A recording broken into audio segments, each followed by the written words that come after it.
Muito boa tarde, alegria poder voltar. Hoje pela manhã estive aqui falando para especificamente as mulheres sobre a oportunidade, o privilégio que Deus dá a cada uma delas, servir ao Senhor, poder desempenhar o seu ministério, qualquer que seja a circunstância no contexto de uma igreja. E quando o pastor Judy Clay e eu estávamos desenhando um pouquinho cada um dos momentos aqui nesse final de semana, eu pensei especificamente numa palestra, como até já foi falado, é um momento mais educacional, mais instrucional, uma exposição no formato mais de uma pregação, vou deixar amanhã pela manhã. Pensei num assunto especificamente para hoje à tarde, dividido em dois momentos, teremos um intervalo logo mais, sobre em que consiste servir como expressão de uma cooperação que temos com Deus, naquilo que Ele está fazendo ao longo da história e também no contexto da sua igreja. O que significa servir? E por que é que servimos? E, em termos práticos, quais são oportunidades, âmbitos ou realidades que Deus nos dá o privilégio de poder servi-lo? Eu quero partir de uma definição, que inclusive já apresentei hoje pela manhã aqui, uma definição de igreja, porque definições nos explicam o que as coisas são e para que elas servem. E na minha definição de igreja, ministério ou serviço faz parte essencialmente da natureza da igreja. E por diversas vezes eu explicarei isso ao longo dessa tarde e noite e amanhã pela manhã. Servir não é simplesmente fazer algo, mas antes de tudo pertencer a uma comunidade. Então acompanhem comigo. Igreja é a comunidade dos santos, comprometidos entre si em torno de Cristo, para adoração a Deus, ensino das Escrituras, exercício do ministério cristão e celebração das ordenanças. Veja que faz parte da natureza da igreja, faz parte da atividade da igreja o exercício do ministério cristão. Aquilo que Deus decidiu fazer em e através da sua igreja. E por que isso é importante? Porque eu entendo que existem duas forças que são muito contrárias a esse tipo de serviço ou dedicação de pessoas no ministério no contexto de uma igreja. A primeira dessas forças é a cultura da terceirização. Você percebeu que nós vivemos isso no mundo em geral, desde famílias que entregam para a escola, para o Estado, a educação dos seus filhos, até mesmo alguns que entregam sua liberdade e a sua segurança também para esse Estado. E não são poucos os que entregam para a igreja a educação dos seus filhos, o cuidado espiritual das suas vidas, como se eles próprios não tivessem responsabilidade. E uma outra mentalidade que domina o nosso tempo é a utilitarista. Sabe aquela ideia de máximo de benefício com o mínimo de esforço? Nós queremos empregar o mínimo de esforço com o máximo de resultado. E há até um equívoco quando pessoas definem eficiência, que talvez valha muito para o mundo corporativo, valha muito para o comércio, para a indústria, mas não necessariamente para a igreja, de que eficiência é o mínimo de esforço com o máximo de benefício, ou os maiores e melhores resultados com o mínimo de recursos. Isso não é uma igreja. Isso não é um ministério de uma igreja. Isso pode demonstrar uma mentalidade utilitarista que quer se beneficiar das coisas sem se dedicar tanto, mas não. Faz parte da natureza da igreja uma doação, uma dedicação, independente de quanto isso custe. E custe eu não estou pensando em termos materiais ou financeiros, não. Custe do nosso tempo, dos nossos esforços, também dos nossos recursos e das nossas habilidades. Por isso, quero pensar com vocês o seguinte: servir em três âmbitos aqui.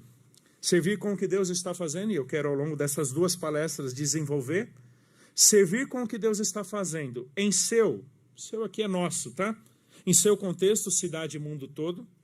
Servir com seus dons, habilidades, capacidades e recursos no contexto e a partir da igreja, bem como servir com o sustento financeiro da igreja e da obra missionária. Como eu já falei hoje pela manhã e repetirei várias vezes, serviço está muito mais para o pertencimento ao corpo do que simplesmente uma atividade ministerial. Servir é muito mais do que fazer. Às vezes nós pensamos que servir é estar em movimento. Não, servir é antes de tudo pertencer. Por pertencermos a um corpo, por pertencermos a uma comunidade, é que então nós devemos servir. E eu quero trabalhar com vocês um pouquinho da fundamentação bíblico-teológica do serviço. Por que é que nós servimos? Ou por que faz parte da natureza da igreja, portanto, da missão ou do chamado de cada cristão, o serviço. Primeiro desses fundamentos É porque nós servimos por causa da obra e exemplo do próprio Jesus em nosso favor, o servo sofredor que se deu por nós. Como acabamos de cantar em Isaías capítulo 53. Olha Marcos capítulo 10, verso 45. Pois o próprio Filho de Deus não veio para ser servido, mas para servir e dar a vida em resgate por muitos. Talvez esse seja um dos maiores contrassensos do cristianismo. O Deus supremo, eterno, que tem toda a autoridade, poder e capacidade de fazer absolutamente qualquer coisa que ele queira, e de fato ele criou todas as coisas do nada, decidiu, por meio do seu Filho, assumir a forma de servo, como Paulo vai nos dizer, ali em Filipenses 2, daqui a pouco eu já leio, ou Isaías 53, como cantamos, eis o meu servo que dá a vida em resgate de muitos.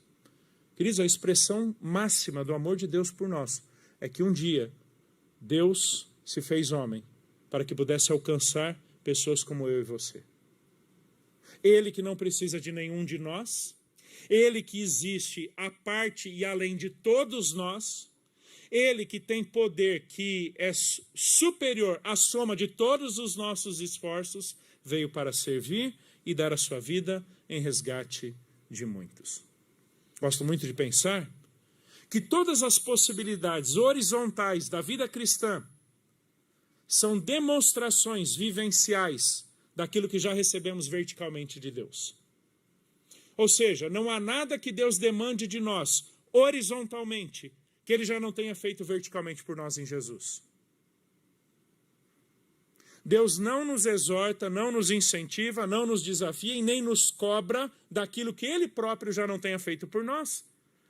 E o auge do serviço de Deus a nosso favor foi justamente a encarnação e a morte sacrificial ou substitutiva de Jesus.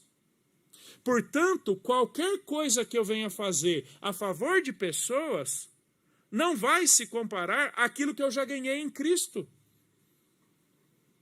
É interessante que essa ideia de um missionário inglês do final do século XIX para o século XX, ali na China, Charles Studd, que era, do seu tempo, um grande velocista, que recebe uma herança imensa financeiramente, e ele decide doar a maior parte da sua herança e viver dos rendimentos da outra parte para servir como missionário ali na China. E certa vez um jornal lhe questionou se ele não estava cometendo alguma loucura. Abandonar uma carreira promissora, dar boa parte dos seus recursos por causa de um campo missionário. E ele disse o seguinte: se Jesus é Deus e Ele morreu por mim, nenhum esforço meu por Ele será grande demais. Se Jesus é Deus e Ele morreu por mim, nenhum esforço meu por Ele será grande demais. Não no sentido de retribuição, não no sentido de troca, já que Jesus me deu, eu me dou por Ele. Não. Qualquer coisa que venhamos a fazer horizontalmente é demonstração de gratidão e contentamento diante do Senhor por aquilo que Ele fez por nós. Ou seja, qualquer serviço que tenhamos horizontalmente na igreja, no contexto do ministério, é porque um dia fomos beneficiados do ápice do serviço e do amor que foi Jesus se dando em nosso favor. Olha João capítulo 13. Ora, e aqui é o momento imediatamente anterior à traição de Jesus, quando ele então vai para o Getsêmani.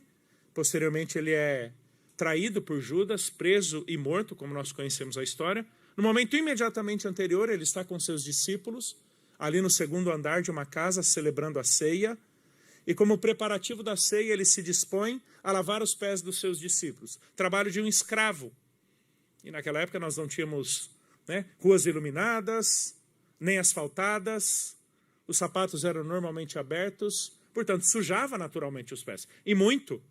Por isso, ao chegar numa casa, as pessoas tinham seus pés lavados. Até pela maneira como as pessoas se assentavam na mesa. Hoje nós temos uma mesa, em volta várias cadeiras, puxamos a cadeira e nos assentamos nela, e os nossos pés ficam para baixo da mesa. Naquela época, as pessoas sentavam basicamente quase que deitadas sobre os seus braços, aqui cotovelos, e, portanto, os pés de um ficavam muito próximos da outra pessoa. Portanto, era necessário que lavassem os seus pés. Surpreendentemente, Ao invés de um escravo ou de um servo lavar os pés dos discípulos, Jesus toma uma toalha e uma bacia e começa a lavar os seus discípulos, os pés dos seus discípulos. E isso surpreende tanto, especialmente Pedro, que ele diz: Senhor, o Senhor não vai lavar os meus pés. Por quê? Porque isso é inócuo, isso não faz sentido. O Redentor, o Salvador, o próprio Deus, o Criador, lavando os meus pés? Aí vem Jesus e diz: ora, se eu, sendo Senhor e Mestre, lavei os pés de vocês, também vocês devem lavar os pés uns dos outros. Porque eu lhes dei o exemplo, para que, como eu fiz, vocês façam também. Se vocês sabem essas coisas, bem-aventurados serão se as praticarem. Ora, de novo, a horizontalidade como demonstração da verticalidade. Aqui o serviço não é simplesmente lavar literalmente os pés uns dos outros, embora de tempos em tempos alguém faça isso simbolicamente. Não.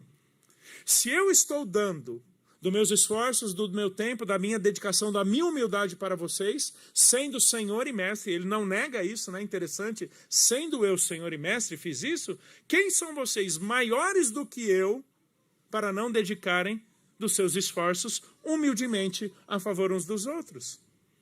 É como se Jesus dissesse que qualquer pessoa que não se dispõe a servir o outro assumiu uma postura superior à daquele que ele é como Senhor. Isso é soberba, isso é arrogância, isso é orgulho. E eu não tenho dúvidas de que serviço no contexto de uma igreja talvez seja uma das expressões da nossa maior humildade. Não naquela ideia de nos orgulhamos da nossa humildade. Mas por que humildade? Porque você está dando de si para alguém que não é você mesmo. E no mundo egoísta, materialista, utilitarista como o nosso, dar de si, do conhecimento, dos esforços, dos recursos, do tempo, da habilidade, é algo simplesmente sem sentido. Por isso que serviço também é um chamado à humildade, que é exatamente o próximo texto que eu quero ler com vocês, de Filipenses capítulo 2. Eu resolvi colocar aí na apresentação, porque hoje serão vários e vários textos para construir essa ideia. Amanhã eu quero ficar mais especificamente em 2 deles. Filipenses capítulo 2. Tenham entre vocês o mesmo modo de pensar de Cristo Jesus, que mesmo existindo na forma de Deus, não considerou ser igual a Deus algo que deveria ser retido a qualquer custo. Pelo contrário, ele se esvaziou, assumindo a forma de servo, tornando-se semelhante aos seres humanos.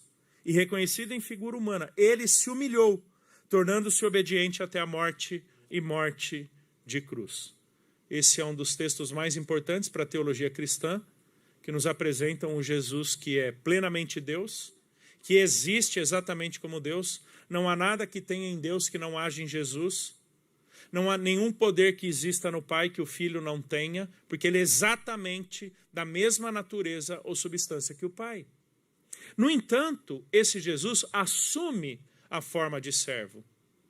É interessante que essa expressão, forma de servo, que nós temos aí no versículo 7, não significa simplesmente uma aparência externa de servo, ou uma fisionomia, ou simplesmente uma postura de atitudes. A expressão aqui é forma essencial, substancial. Ou seja, a encarnação do Filho, a vida de Jesus, foi por causa de um propósito muito específico. Não foi simplesmente falar boas coisas, não foi simplesmente performar alguns milagres ou reunir multidões. Foi especificamente servir aqueles que não poderiam servir a si mesmos, porque estavam mortos nos seus pecados. Esses éramos eu e você. Só Jesus poderia fazer.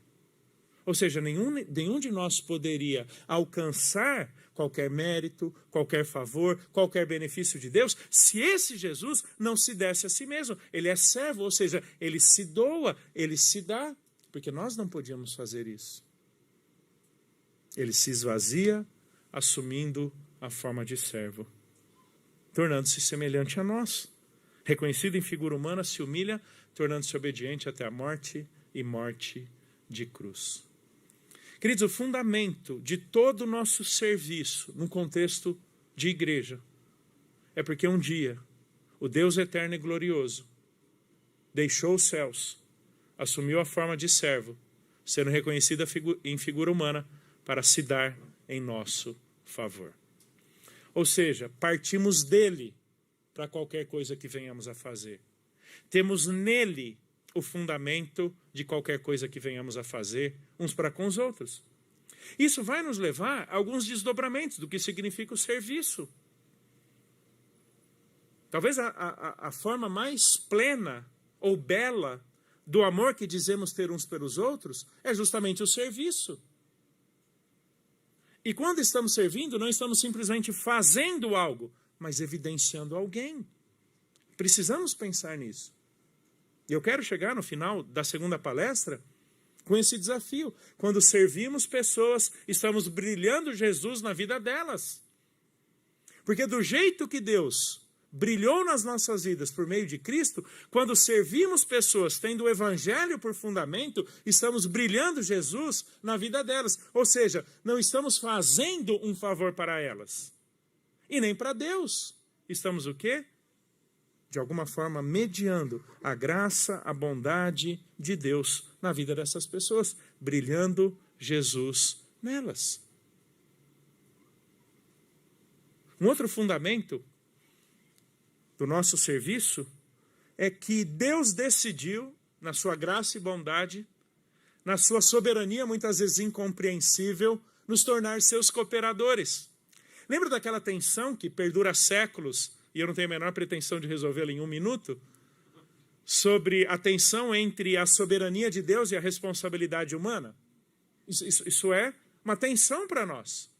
O Deus que pode todas as coisas por si mesmo, decide compartilhar com pessoas limitadas e falhas como eu e você, uma tremenda de uma responsabilidade, que é de, por nosso intermédio, cumprir os propósitos dele na história. Olha que bonito que Paulo fala em 1 Coríntios 3:9. Porque nós somos cooperadores de Deus. Somos cooperadores de Deus. E vocês são lavoura de Deus, edifício de Deus. Interessante que a palavra cooperador é literalmente uma junção de dois termos gregos, significa trabalhar junto. Deus decidiu nos tornar trabalhadores com Ele, não simplesmente dele, mas com Ele. Isso é fantástico. Eu fico pensando o privilégio que nós temos de, como mediadores de Deus, cumprir na história aquilo que, embora Deus pudesse cumprir por si mesmo, Ele decidiu nos usar. Isso vai ter uma implicação lá na frente. É por isso que precisamos dos dons que Deus dá, porque Ele não tem dúvidas de que eu não consigo. Ele não tem dúvidas de que eu não sou capaz. E é por isso que Ele dá justamente em Jesus todos os recursos, todas as habilidades, dons e capacidades para que eu sirva do jeito dEle. Pouco importa se você está cuidando de criancinhas ou pregando num púlpito. Pouco importa se você toca um instrumento, recebe pessoas ali na entrada ou cuidou do nosso lanchinho no intervalo. Você está cooperando com o que Deus está fazendo em e por meio da igreja. Tenha você aconselhado uma pessoa por meia hora, ou como no nosso caso que ensinamos em seminários, lecionado uma matéria por 20 horas. Você pode ter aconselhado por meia hora. Ou lecionado uma disciplina no seminário por 20 horas. Cooperamos com Deus na edificação da vida de pessoas. É a sequência do texto, 1 Coríntios 4, Paulo diz assim: assim, pois, importa que todos nos considerem como ministros de Cristo e encarregados dos mistérios de Deus. As palavras aqui são bonitas, né? Ministro. No nosso contexto brasileiro, contexto político, ministro é um primeiro escalão do governo, né? É uma posição gloriosa, né? Uma posição de tremendo destaque. Mas deixa eu te dizer, no contexto grego antigo, do primeiro século, isso daqui era basicamente o remador, literalmente o remador de uma das últimas fileiras do navio. Era o remador das últimas fileiras, onde a dignidade ou o valor do trabalhador, daquele remador, era atender os comandos ou as orientações do comandante.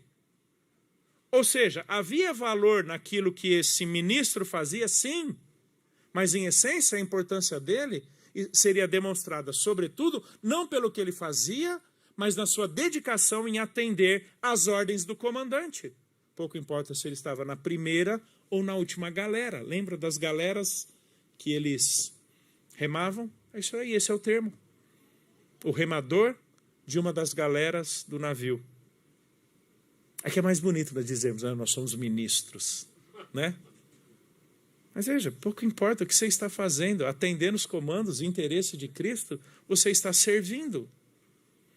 E outra palavra, essa sim muito, muito legal, muito interessante, encarregados dos mistérios de Deus. A origem dessa palavra é que dá origem a nossa, essa palavra é que dá origem a nossa na língua portuguesa, economista. O termo aqui é oikonomia, que significa literalmente administração da casa. Mordomo. O papel do mordomo, ou despenseiro, ou de um encarregado.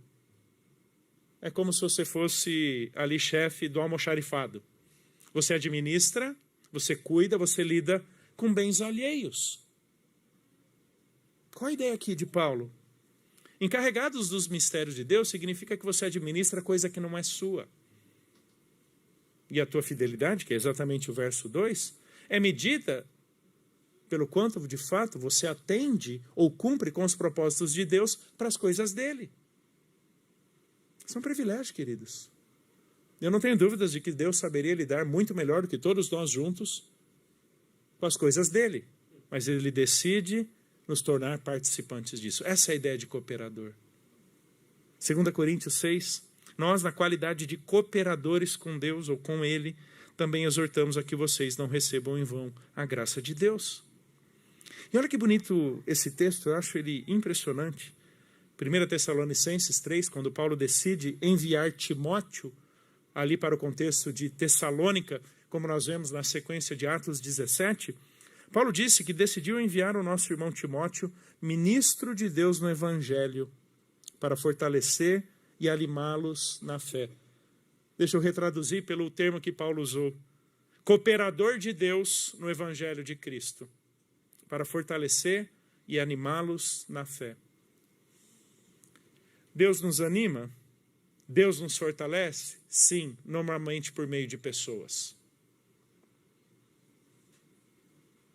Deus nos edifica? Deus nos ensina? Deus nos instrui? Sim, normalmente por meio dos seus cooperadores.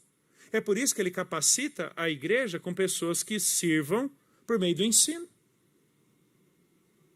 por meio da palavra, por meio das escrituras sagradas, para que Deus o capacite, para que ele instrua outros. De novo, as horizontalidades da vida cristã como demonstrações de uma verticalidade daquilo que recebemos em Jesus.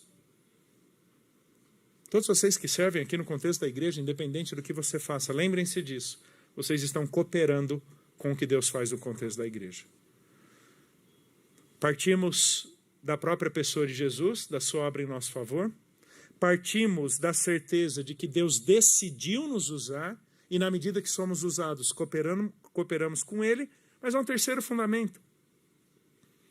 É que nós somos membros de um mesmo corpo e que, embora sejamos pequenos membros desse corpo, nós somos protagonistas de um todo muito maior do que simplesmente as nossas individualidades. Efésios capítulo 4, já lemos esse texto, tanto pela manhã quanto hoje à tarde, e amanhã eu vou ler novamente.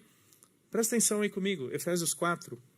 Mas, seguindo a verdade em amor, cresçamos em tudo naquele que é a cabeça, ou a autoridade, Cristo, de quem todo o corpo, bem ajustado e consolidado pelo auxílio de todas as juntas, segundo a justa cooperação de cada parte, efetua o seu próprio crescimento para a edificação de si mesmo em amor. É exatamente isso. Eu e você somos pequeninos membros de um corpo que é muito maior do que simplesmente a minha individualidade ou a tua individualidade. Ele atende aos propósitos, aos interesses de Jesus. Por isso que ainda que a igreja tenha liderança, tenha uma equipe pastoral, a igreja existe por causa de Jesus e para Jesus. Esse é o corpo dele. E cada um de nós, Paulo vai dizer em 1 Coríntios capítulo 12, cada um de nós foi meticulosamente, especificamente colocado por Deus no exato lugar em que servimos. Olha 1 Coríntios 12. Porque assim como o corpo é um e tem muitos membros, e todos os membros, mesmo sendo muitos, constituem um só corpo, assim também é com respeito a Cristo. Olha o verso 27, ora, vocês são o corpo de Cristo e individualmente membros desse corpo. Falei hoje pela manhã, ainda vou repetir ao longo dessa tarde e noite e amanhã também. Se você é membro do corpo de Cristo, se você é membro de uma igreja, você necessariamente tem um lugar nela, nessa igreja. Não existe nenhum membro que esteja sobrando no corpo. Vira e mexe pessoas que têm problema com apêndice, né? O apendicite. Pergunta, né? Para que serve apêndice? E aí vem alguém e diz, não serve para nada. Né? Já ouviu essa? Não serve para nada. Eu falo assim, talvez ainda não tenhamos descoberto exatamente a função do apêndice, embora muita gente, vários médicos, pesquisadores já estejam falando sobre a importância do apêndice para o sistema imunológico do corpo. Mas vamos supor que de fato não sirva para nada, exceto para de vez em quando produzir dor e demonstrar a limitação da nossa humanidade e o quão passageiros e falhos nós somos. Já terá cumprido o seu papel. Eu não estou querendo que ninguém aqui identifique quem é o apêndice da igreja, tá? Queridos, não tem nada no nosso corpo, bem como na igreja, que não tem o seu exato lugar de funcionamento. Então, se você pertence a uma comunidade, você necessariamente tem uma responsabilidade, tem um papel, tem uma capacitação que Deus deseja que você desempenhe. Mas para a palestra, a segunda palestra, eu vou desenvolver mais essa ideia. Muitas vezes nós nos perdemos tentando identificar qual é o nosso dom, nosso papel no corpo de Cristo, porque nós fomos complicando o processo de identificação por causa de um rótulo ou de um nome de dom que a gente quer descobrir ou encontrar, para então saber qual é a minha posição, o meu dom. Não. Parece que existem duas categorias maiores de dons, como Pedro vai nos dizer em 1 Pedro 4. Dons de ensino e dons de serviço. Pouco importa o nome do que você desempenha. De alguma forma o que você desempenha se encaixa numa dessas duas categorias. Pouco importa se são crianças ou mulheres. Pouco importa se é diante da igreja toda ou numa sala de escola bíblica. Pouco importa se alguém está vendo ou se ninguém vai ver. Todos temos individualmente um pertencimento ao corpo. No corpo. Olha o verso 27 de novo. Ora, vocês são o corpo de Cristo e individualmente membros desse corpo. Antes da minha mão ter uma função por ser mão, ela é mão porque ela pertence a um corpo. A parte do corpo, a mão não tem qualquer utilidade. Ou seja, a utilidade da mão está no, entre aspas, simples fato de pertencer a um corpo. E é justamente no corpo que ela atende, ou que ela encontra, ou que ela performa a sua utilidade. Né? De novo, volta àquela ideia que vai perpassar hoje, tarde e noite. Servir, mais do que fazer, é pertencer. Por pertencer a um corpo, você necessariamente serve. Por pertencer a um corpo, você necessariamente tem uma função nesse corpo. Né? E às vezes a gente pensa, né, nessa pequenez nossa, né, às vezes eu sou um membro muito insignificante, que passa despercebido. Não há nada que esteja sobrando no corpo de Cristo, que ele não saiba porque ele o colocou ali, ou porque ele o fez pertencente da sua igreja. Né? Voltando aí para Efésios 4, Paulo fala das juntas, né, das partes. À medida que pessoas deixam de cumprir o seu papel pessoal no corpo, há uma sobrecarga do restante do corpo. Se você tem um problema em alguma junta ou algum membro, você vai entender bem o que eu vou falar. Eu tenho alguns problemas nos dois joelhos. Um deles é de nascença. Eu não nasci com uma membrana que faz tipo de um amortecimento entre os ossos. Então, meus joelhos doem todos os dias, o dia todo. Qualquer movimento que eu faço, eu tenho problema, eu não posso ter muito atrito. Por quê? Porque eu não tenho uma membrana de amortecimento. É como se você não tivesse o amortecedor do seu carro, cada buraco que você passa parece uma pancada. É mais ou menos isso que eu sinto. E num dos joelhos eu tenho a erosão da cartilagem. Isso é resultado, né, consequência da ausência da membrana sinovial.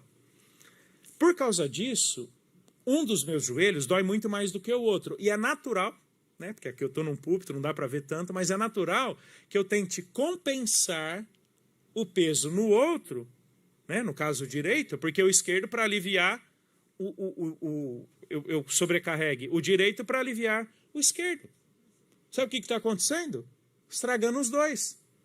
E alguém vai dizer, né, é um problema de junta mesmo, né? Juntar tudo e jogar fora, né? Queridos, do jeito que o nosso corpo é assim, a igreja também é assim. Quando um membro não cumpre o seu papel, ele sobrecarrega o outro. Me parece que o princípio de Pareto, muito usado no comércio, na indústria, de uma livraria a uma montadora de carro, seja também verdade numa igreja. Que 20% dos membros, é a média, 20% dos membros execute 80% do ministério. Pelas 3 igrejas, eu estou na 3ª igreja que eu pastoreio, o meu cálculo, eu sempre faço essa estatística na nossa igreja e também em igrejas de colegas. Dificilmente mais de 30% dos membros estão efetivamente, regularmente, significativamente envolvidos com o ministério da igreja. Sabe aquela sensação de que poucos fazem muito? Isso é real em boa parte dos ministérios no Brasil, das igrejas no Brasil. E você pode ter certeza, com isso a sobrecarga traz mais tensão ou maior dificuldade para poucos quando, pelo envolvimento de cada junta ou de cada parte, haveria uma distribuição equânime do serviço, do ministério.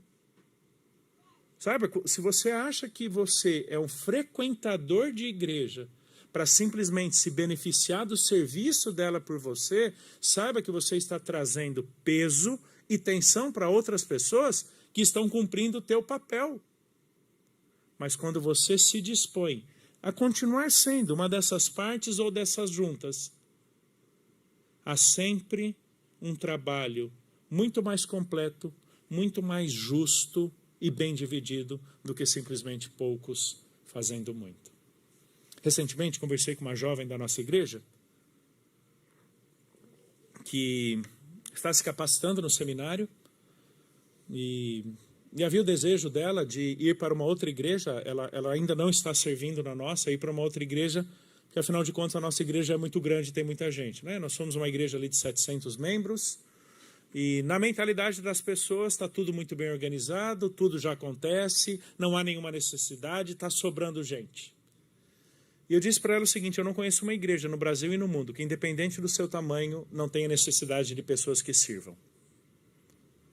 Porque a disposição para o serviço não tem a ver com quantidade de pessoas, mas com consciência ou convicção de que, sendo parte do corpo, deveria servir. E independente do tamanho de uma igreja, quando pessoas estão conscientes de que são essa parte do corpo, uma das juntas ou uma das partes, e todas elas se dedicam, o ministério prospera, o ministério cresce e sempre haverá mais trabalho. Vou falar isso para os pastores na segunda-feira, que nós teremos uma reunião aqui. Corpos saudáveis naturalmente crescem. Porque isso é a naturalidade de corpos saudáveis. Então, se você tem a falsa sensação de que está tudo muito bem na tua igreja, porque afinal de contas tem muita gente e, portanto, não há nada, por mínimo que seja, que você possa fazer para cooperar, você está enganado. Porque se você é um membro do corpo, se você é uma parte do corpo, você precisa necessariamente servir. O teu não serviço implicará na sobrecarga de outros. Quarto fundamento. Deus nos capacita por meio dos dons espirituais. Quem disse para a mão que a mão tem que funcionar como mão foi o Criador que a compôs ou que a criou desta forma e colocou no nosso corpo.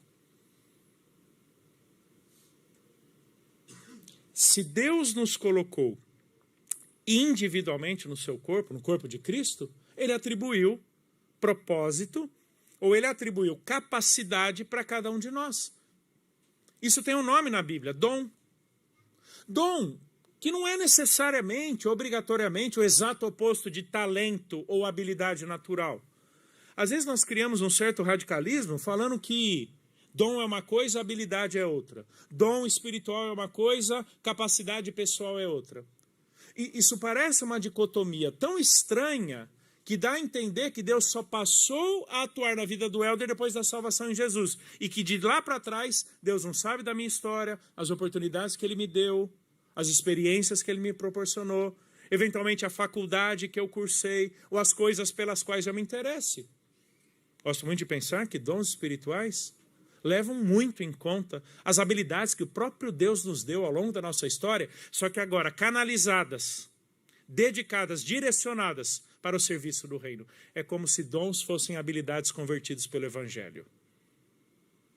Como se dons fossem capacidades transformadas pela cruz. De tal forma agora, me valendo das habilidades que eu tenho, dos recursos que Deus me deu, direcionados para a capacitação do corpo. Olha o que Paulo fala, 1 Coríntios capítulo 12. Ora, os dons são diversos, mas o Espírito é o mesmo. Pouco importa qual seja o dom, o que importa é que ele vem de um só. E também a diversidade nos serviços. Vamos pensar numa estrutura normal de uma igreja, né? Você tem gente que serve com crianças, você tem gente que serve com jovens, você tem gente que serve com mulheres ou homens, você tem gente que serve cuidando eventualmente da nossa segurança, do patrimônio, você tem gente que serve aqui tocando e nos conduzindo na música. Ainda bem que esse não é o meu serviço, seria uma tragédia.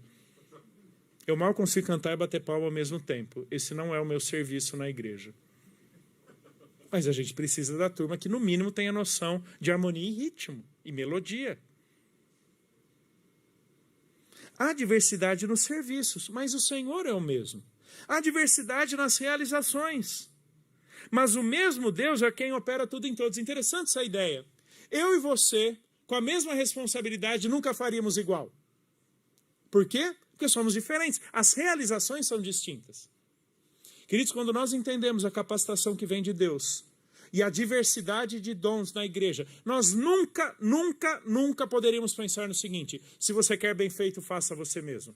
Isso pode servir para a tua empresa, isso pode servir no teu negócio, mas isso não serve na igreja. Porque se nós dizemos, se quero bem feito, eu mesmo tenho que fazer, eu estou dizendo que em mim, no Helder, há convergência de toda a capacidade ou toda a possibilidade da realização de algo. E que só existe um único jeito de se desempenhar aquilo. Não. Deus usa a diversidade para produzir unidade. É verdade. Talvez eu tenha alguma habilidade diferenciada nessa área, mas não quer dizer que eu tenha essa habilidade diferenciada em todas as áreas. É muita soberba e arrogância achar que eu sou bom em tudo. Deus me capacitou para algo, mas não para tudo. É por isso que Ele nos dá um corpo. É por isso que Ele dá muitos membros capacitados com dons e habilidades dele mesmo para desempenharem o seu serviço. Essa ideia de diversidade de realizações. Pessoas diferentes vão fazer coisas diferentes de formas diferentes. Uma das disciplinas que eu leciono no seminário é para a turma que está saindo, turma ali do 4º ano, para o aperfeiçoamento de alguns dos elementos da pregação, da exposição das escrituras. E vira e mexe, os alunos me perguntam, né, quais são meus sistemas ou critérios de avaliação de pregação ou de pregador. Eu falo, primeiro que eu acho que eu já transcendi há muito tempo essa ideia de me sentir na obrigação de ter que avaliar todo mundo. Não é assim que eu me assento para aprender e ouvir de outras pessoas por meio das quais Deus fala no contexto da nossa igreja. E segundo, se eu tivesse uma única forma de avaliar pessoas, eu estou dizendo que aquela é o certo e que, portanto, qualquer pessoa diferente daquele jeito que o Helder faria está errado. Não, mas isso não é o ministério. Isso não é o ensino das Escrituras. Tem um autor chamado Kevin Van Hooser e ele fala que uma das maiores belezas da igreja é o que ele chama de catolicidade. Não no sentido de catolicismo, tá? O que é a catolicidade? Uma mesma verdade, muitas vezes exposta de formas distintas. Ele não está dizendo que tudo é válido ou tudo está certo. Mas a maneira como eu explico uma verdade talvez seja diferente da sua. E as duas estão corretas, mas elas são exemplificadas, elas são ilustradas, elas são aplicadas, usamos linguagem ou terminologia diferente. Isso é legal, isso é bom. Eu fico pensando, se eu usasse essa mesma linguagem aqui para as criancinhas da igreja, não faria o menor sentido. Tem pessoas muito mais habilidosas e capacitadas do que eu, embora não tenha necessariamente o mesmo conhecimento teológico que eu tenho, mas elas são muito melhores do que eu para ensinar determinados grupos. E eu não estou falando só de ministério infantil, não. Tá bom? Não estou falando. Por quê? Porque ainda que existam diversas realizações, é o mesmo Deus que opera tudo em todos. Precisamos de pessoas diferentes que façam coisas diferentes, mesmo que estejam numa mesma categoria. A manifestação do Espírito é concedida a cada um visando um fim proveitoso. É como se o Espírito Santo usasse de todas essas coisas para o mesmo objetivo. E vamos ser sinceros, só Deus tem o poder de pegar gente tão diferente, com histórias, habilidades, cultura, conhecimento, disposições completamente diferentes, e fazer tudo isso alcançar um objetivo único. A maior improbabilidade da história se chama igreja. Porque do ponto de vista humano ela não tem a menor chance de dar certo. Não tem. Primeiro porque ninguém está aqui por motivos próprios, no sentido de é por minha causa, é o meu nome, é a minha glória, ou é um produto que eu vou vender. Não, isso não é igreja. Existe mais coisa que depõe na história da nossa vida do que a glorifica. Tá bom? Todos nós somos ex a alguma coisa. Nenhum de nós, pela limitação do pecado, pela limitação do mundo caído em que estamos, tem condições de lidar com as coisas espirituais de Deus. Mas Ele pega tudo isso, Ele capacita a sua maneira, Ele conduz a sua maneira de tal forma que haja um fim proveitoso. Então, quando as coisas dão certo, não temos dúvidas que foi Deus. Porque não teria a menor chance de dar certo se fosse só por mim. É por isso que Deus nos dá dons. É porque Ele tem certeza que a gente não consegue. Ele não tem dúvidas de que não somos capazes por nós mesmos. Por isso, Ele nos dá dons. Então veja que esses 4 fundamentos nos ajudam justamente a entender que Deus decidiu atuar na história segundo os seus propósitos e está capacitando e movendo pessoas para que façam tudo isso, partindo do quê? Do que Jesus fez por nós. Temos alguns desafios diante de nós, quero passar rapidinho por isso, para daí sairmos para o intervalo, e então eu dou sequência à mensagem depois do intervalo. Alguns desafios que nós temos adiante de nós. Primeiro, servir aos propósitos de Deus na história. Ou seja, Deus está fazendo uma série de coisas na história e é por isso que Ele plantou uma igreja na terra. Isso começa em Gênesis.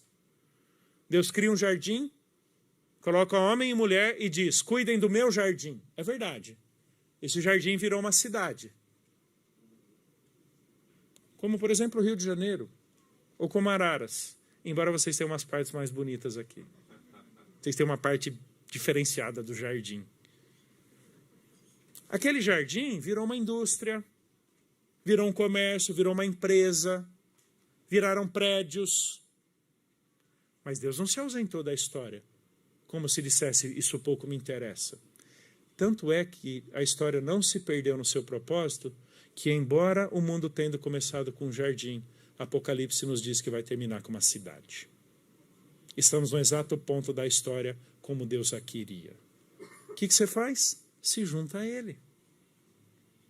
Não somos nós que chamamos Deus para fazer parte da nossa vida. Foi Ele que nos criou para fazer parte da dele.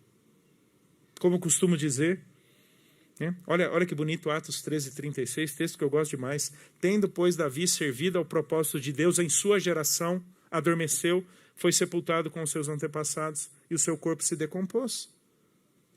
É isso aí. Davi só podia servir ao propósito de Deus na sua geração, nem antes nem depois. A nossa vida é medida pelo nascimento e morte. É a vida única que você tem para se juntar ao propósito de Deus na sua geração. O fundador da Palavra da Vida nos Estados Unidos, Jack Wurtzel, disse certa vez o seguinte: isso move muito do Ministério da Palavra da Vida em todo o mundo e está presente em quase 80 países do mundo. Cada geração é responsável diante de Deus para alcançar a sua geração para Cristo. É isso aí. Eu e você somos responsáveis diante de Deus para alcançarmos a nossa geração. Não poderíamos ter vivido a geração passada e nem viveremos a geração depois da nossa morte. Ou seja, a nossa vida está delimitada entre nascimento e morte. A melhor forma de você vivê-la ou desfrutá-la é justamente servindo aos propósitos de Deus na sua geração. Isso quer dizer que Deus está fazendo coisas da igreja? Sim, mas isso quer dizer que Deus também está fazendo coisas fora da igreja, mas nunca a parte da igreja. Porque, como eu digo, não é a igreja da terra que tem um Deus no céu, é o Deus do céu que plantou uma igreja na terra. Estamos aqui por causa dele e para ele. Um outro desafio que temos adiante de nós é a prática da mutualidade cristã. Quero apenas mencionar agora, porque depois do intervalo eu vou desenvolver muito mais. 1 Pedro 4, sirvam uns aos outros, cada um conforme o dom que recebeu. Uns aos outros. Olhe Gálatas, capítulo 5, verso 13. Porque vocês, irmãos, foram chamados à liberdade. Mas não usem a liberdade para dar ocasião à carne. Pelo contrário, sejam servos uns dos outros.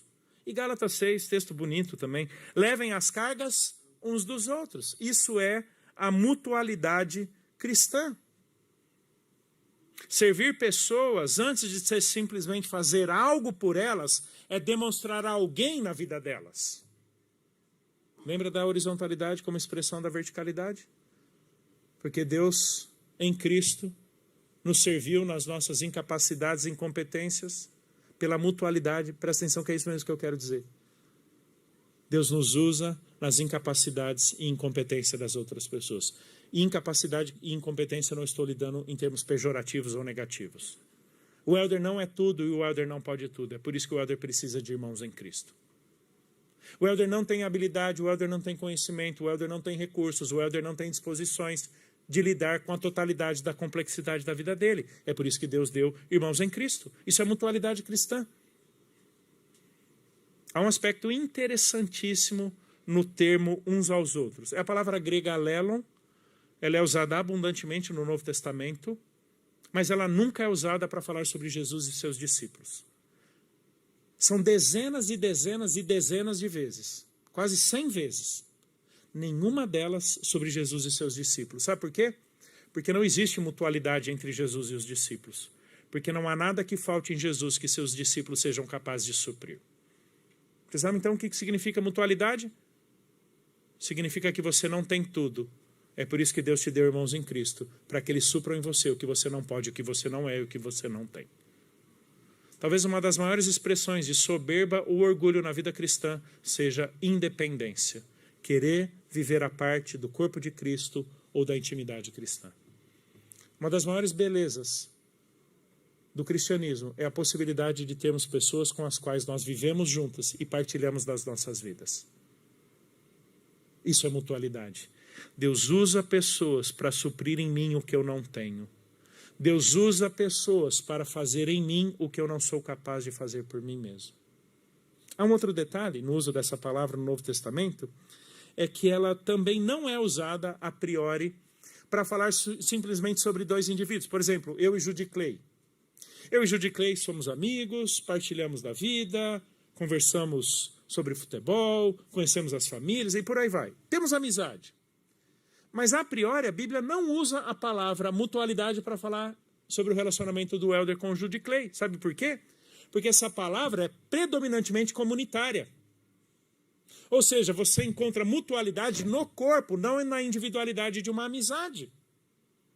É por isso que não existe um cristianismo saudável a parte do corpo de Cristo. Porque por mais que você tenha amigos individuais com os quais você se relacione, existe uma comunidade, por isso da minha definição de igreja lá atrás. Comunidade dos santos, comprometidos entre si em torno de Cristo. A mutualidade, ela acontece no contexto e a partir do corpo de Cristo, não simplesmente na individualidade de uma amizade. Eu não estou dizendo que você não deva ou não possa ter amigos cristãos, mas isso não equivale à mutualidade cristã. A mutualidade cristã, ela é expressa, ela é experimentada, ela é vivida no contexto da igreja. Por isso que é um contrassenso cristão desigrejado. Não faz sentido. É o peixe querendo tentar viver fora d'água. Não existe. Não existe vida cristã no desfrute da plenitude do que Deus tem para nós em Jesus, a parte do corpo. O que me leva a dizer, pela mutualidade cristã, a gente aprende o seguinte: a vida cristã é mais e melhor vivida em comunidade, nunca a parte dela. Então veja que quando você serve pessoas, você não está fazendo um bem para elas, mas você está se tornando alguém com elas. A edificação do corpo. E por fim, terceiro desafio que temos diante de nós: suprimos as necessidades dos santos. Deus nos usa para suprir as necessidades dos santos, como desdobramento dessa mutualidade. Ajudem a suprir as necessidades dos santos, pratiquem a hospitalidade. Gálatas 6, não nos cansemos de fazer o bem, porque no tempo certo faremos a colheita se não desanimarmos. Por isso, enquanto tivermos oportunidade, façamos o bem a todos, mas principalmente aos da família da fé. Deus decide nos usar por meio dos nossos recursos na provisão daqueles que são desfavorecidos. É isso daí. E depois do intervalo eu vou falar um pouquinho mais sobre uma palavra que é muito usada para falar sobre essa provisão das necessidades de outras pessoas, que aparentemente não tem nada a ver com dinheiro, mas principalmente compartilhamento de vida. Tudo bem, queridos? Então, cheguei no exato ponto que eu queria, 6h15. Não sei se o pastor Judiclei vem aqui para nos direcionar na sequência, tá bom? Deixa eu orar com vocês, encerrando esse primeiro momento. No segundo momento, desdobramentos e implicações de tudo isso daqui. Deus, muito obrigado, porque em Jesus o Senhor nos dá a salvação e nos alcança nas nossas incapacidades e incompetências. Obrigado porque a partir dele, por causa dele, somos capazes de desfrutar da intimidade, do serviço e das bênçãos da igreja. Por isso nos ajude a entender que quando servimos, não estamos simplesmente fazendo algo, mas estamos demonstrando que pertencemos a alguém. E nos use na vida de outros também. Amém.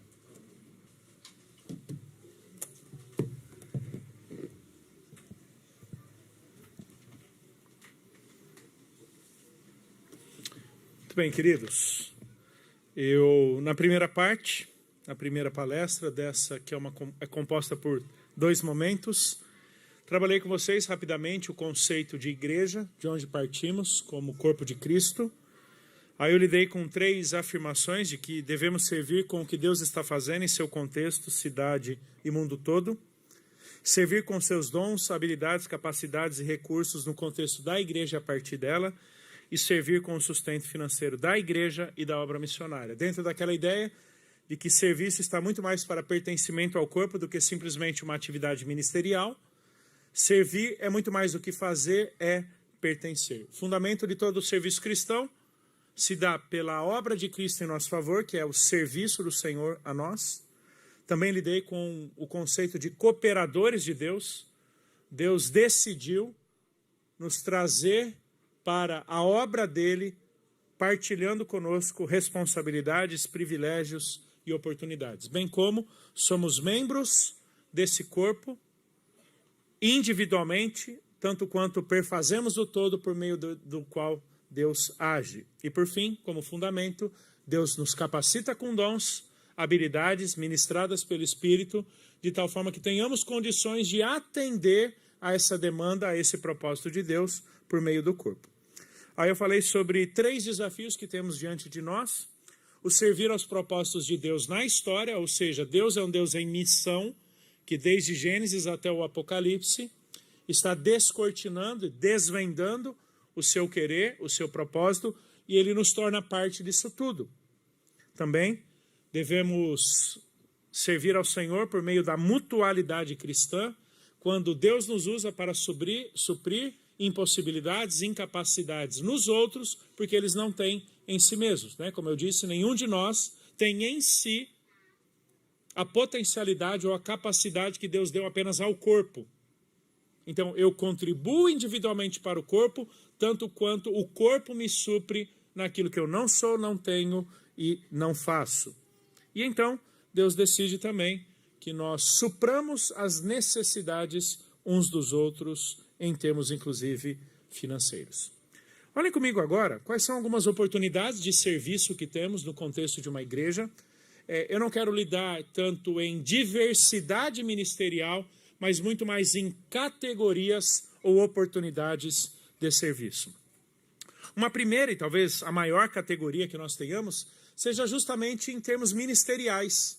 Ministério dentro do seguinte conceito. 1 Pedro capítulo 4, verso 10. Sirvam uns aos outros, cada um segundo ou conforme o dom que recebeu, como encarregados de administrar bem a multiforme graça de Deus. Preste atenção. Se alguém fala, fale de acordo com os oráculos de Deus. Se alguém serve, faça-o na força que Deus lhe dá, para que em todas as coisas Deus seja glorificado por meio de Jesus Cristo, a quem pertence a glória e o domínio para todo sempre. Amém. O conceito mais amplo dentro do qual qualquer que seja a oportunidade ministerial de uma igreja se encaixam é serviço. Aqui expresso pelo termo diaconia. Aquele que nós temos, inclusive, nas nossas igrejas, né, os diáconos. Uma categoria específica de pessoas que servem no contexto da igreja como mediadores do propósito prático de Deus, da provisão, do suprimento de pessoas. Que vem desde lá, Atos capítulo 6. Perpassa, inclusive, várias oportunidades de Atos, né? Dentre os diáconos, temos o irmão Estevão, que ali foi escolhido por Deus para servir, e ele não era simplesmente alguém que fazia coisas do ponto de vista braçal, mas talvez uma das maiores pregações que nós tenhamos em todo o Novo Testamento tenha sido justamente operada por meio daquele homem chamado Estevão, em Atos capítulo 7. Depois esses diáconos voltam em Filipenses 1, 1 Timóteo capítulo 3. Embora exista essa categoria de homens que servem distintamente no diaconato, diaconia é o termo mais abrangente ou mais geral para toda e qualquer oportunidade de serviço na igreja. E como eu já falei hoje pela manhã para as mulheres, o termo diaconia, antes de no contexto cristão significar servir às mesas, o termo ele é uma composição de dois outros termos que significa basicamente por entre o pó, ou por entre a poeira, que era um termo usado normalmente para servos, em que seus senhores eles se assentavam ali na sua carruagem, na sua carroça, né? Então tinha o cavalo, a carroça, e o servo ele não partilhava do mesmo assento que o seu senhor, então ele ia correndo atrás da carroça por entre o pó. Talvez houvesse, nesse primeiro momento, uma certa indignidade nessa posição, porque sequer tinha valor esse indivíduo se assentar ao lado do seu senhor, mas preste atenção que diaconia toma uma conotação extremamente positiva e bela no cristianismo. Que, embora na cultura grega antiga pudesse significar correr por entre o pó, agora é qualquer pessoa que sirva aos propósitos de Deus por meio da igreja. E é interessante que Jesus teve uma diaconia para conosco, como servos. O serviço que ele nos prestou. E quando eu falo serviço que ele nos prestou, porque ele fez por nós o que nenhum de nós poderia fazer, morrer naquela cruz para alcançarmos a redenção diante de Deus. É por isso que diaconia é o termo mais abrangente para designar serviço na igreja. Qualquer coisa que você esteja fazendo numa igreja é diaconia. De novo, não estou com isso desconsiderando aquela categoria de pessoas que servem no diaconato. Isso é um ofício, como nós chamamos na teologia. Mas em termos práticos, esteja você tocando um violão, né? O irmão querido renovou minha canequinha de água aqui, ou alguém que arrumou ali o nosso lanchinho do intervalo, isso é diaconia. Me parece que a Bíblia está muito mais preocupada em definir o que é serviço do que propriamente descrever todas as oportunidades. E por que eu falo isso? Porque nós, infelizmente, atribuímos dignidade pelo nome da categoria em que servimos. E atribuímos maior ou menor valor em função da publicidade do serviço que temos. Julgamos que é muito mais notório, muito mais importante, muito mais digno, muito mais valoroso, portanto, muito mais desejável aquele um que fala do púlpito do que talvez aquelas dezenas que estejam nos bastidores servindo.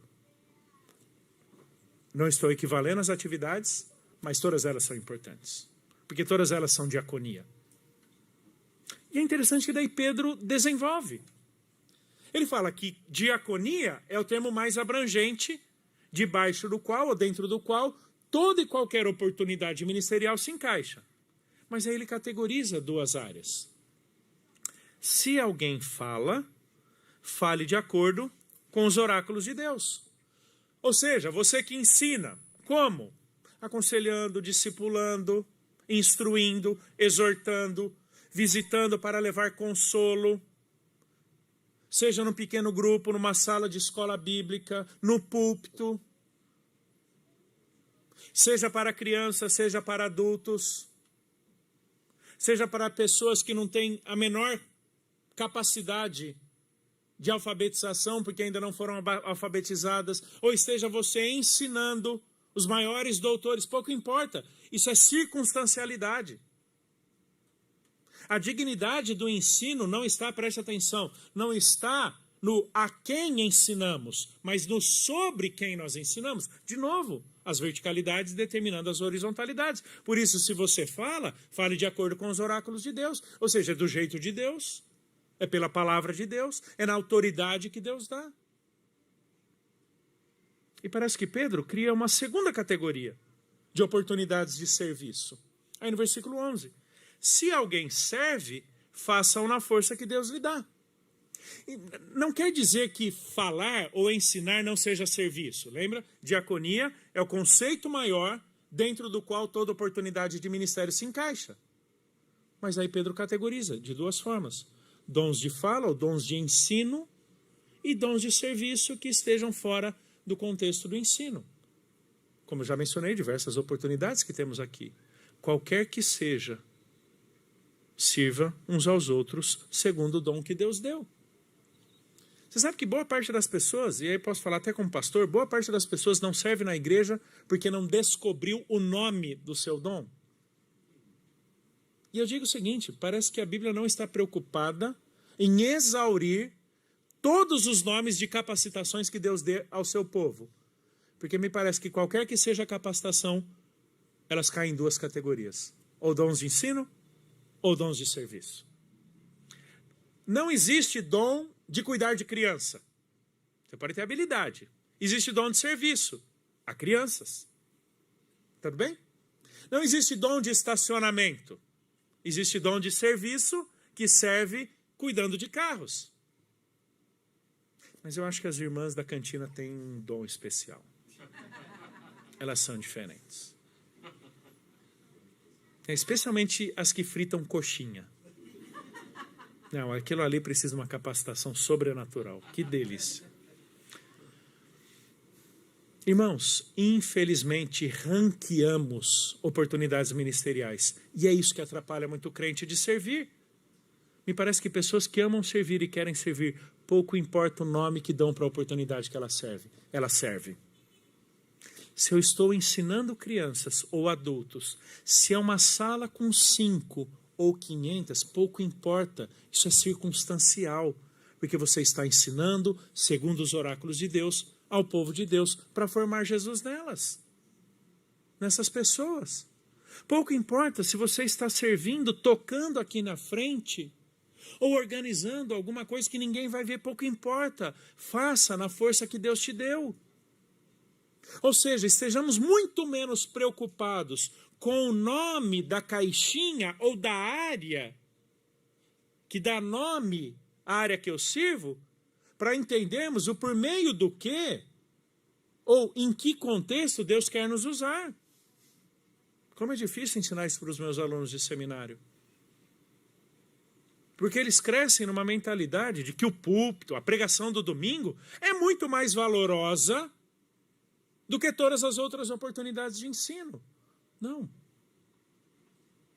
Se você fala, fale de acordo com os oráculos de Deus. Pouco importa se é domingo de manhã ou terça-feira à noite, num pequeno grupo, com 7 pessoas na sua casa. Então, existem oportunidades ministeriais que Deus nos dá na diversidade e complexidade do corpo. Os irmãos aqui de Jardim Botânico talvez tenham outras oportunidades distintas do que nós temos em Araras. São as circunstancialidades, as especialidades, por meio das quais Deus decidiu usar Jardim Botânico, que não decidiu usar a PIB Araras. E aqui está um problema que eventualmente pastores cometem. Quando alguns deles querem simplesmente reproduzir em seus contextos o que Deus está fazendo em outros contextos.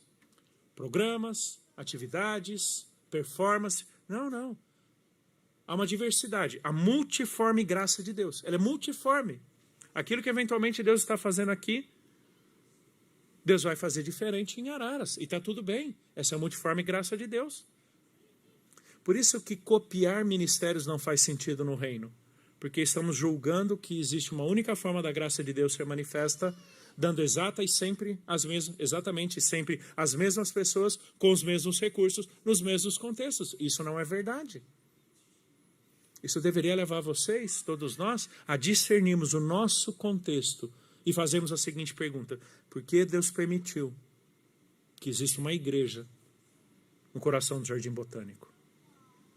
O que é que Deus quer fazer por meio de vocês que Ele não vai fazer por outra igreja?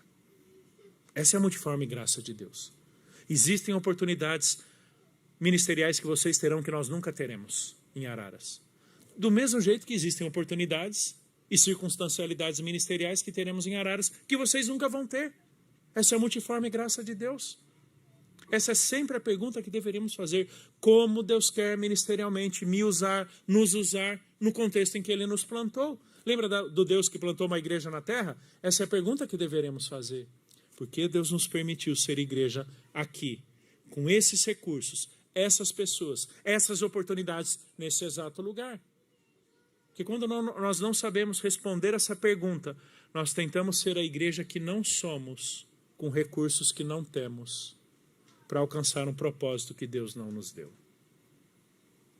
A efetividade ministerial de uma igreja e membros efetivos no ministério são aqueles que servem ao Senhor, segundo a multiforme graça de Deus, que lhes deu dons específicos. Se você fala, fale de acordo com os oráculos de Deus. Se você serve, faça na força que Deus te deu. Uma outra oportunidade que eu vejo é a oportunidade financeira. Olha Romanos capítulo 15. Romanos capítulo 15. Mas agora estou de partida para Jerusalém, a serviço dos santos, porque a Macedônia, os filipenses, e a Acaia, os coríntios, resolveram levantar uma coleta em benefício aos pobres, dentre os santos que vivem em Jerusalém. Isto lhes pareceu bem e de fato lhes são devedores. Porque se os gentios têm sido participantes dos valores espirituais dos judeus, devem também servi-los com bens materiais. Queridos, Deus nos dá a oportunidade de financeiramente fazermos parte do sustento da igreja e seus ministérios, tanto quanto auxiliarmos pessoas em suas necessidades. Sabe o que é interessante?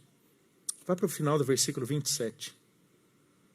Se os gentios têm sido participantes dos valores espirituais dos judeus, devem também servi-los com bens materiais. Há um detalhe muito interessante nessa palavra servir. É uma palavra hiper específica, usada em contextos de culto. É o termo liturgia. Liturgia é um termo todo especial na adoração cristã, que não é simplesmente a sequência de elementos que temos num culto, mas todo o serviço cultico que nós temos. É a maneira como nós nos apresentamos diante do Senhor e somos aceitos por Ele por causa do serviço de Jesus em nosso favor. É como se nos apresentássemos formalmente, culticamente diante do Senhor. Lembra do sacrifício vivo e agradável a Deus? Isso acontecia no contexto da liturgia. Paulo usa essa palavra para dizer que cada vez que nós suprimos as necessidades financeiras de irmãos, nós estamos num culto diante do Senhor. Consegue imaginar isso? Isso quer dizer que ofertar no contexto da igreja para suprir necessidade de pessoas não é dar dinheiro, é cultuar a Deus por meio dos seus recursos. Isso me parece muito concordante com Provérbios 3. Honre o Senhor com seus bens, com as suas primícias. Ou seja, Deus é glorificado não porque Ele precisa do nosso dinheiro ou porque simplesmente estejamos dando dinheiro para pessoas, mas Deus é glorificado quando o seu povo, num ato de adoração, decide participar da provisão financeira da comunidade. Isso é ato de adoração, isso é liturgia. Olha que interessante, outros textos sobre sustento financeiro. Romanos 12. Ajudem a suprir as necessidades dos santos, pratiquem a hospitalidade. Aquele que está sendo instruído na palavra, compartilhe todas as coisas boas com aquele que o instrui. 1 Timóteo 6,18, que eles façam o bem, sejam ricos em boas obras, generosos em dar e prontos a repartir. Volte um slide. Deixa eu voltar a um termo que Paulo usa aí no versículo 26. Eu já lidei com o liturgia do servi-los.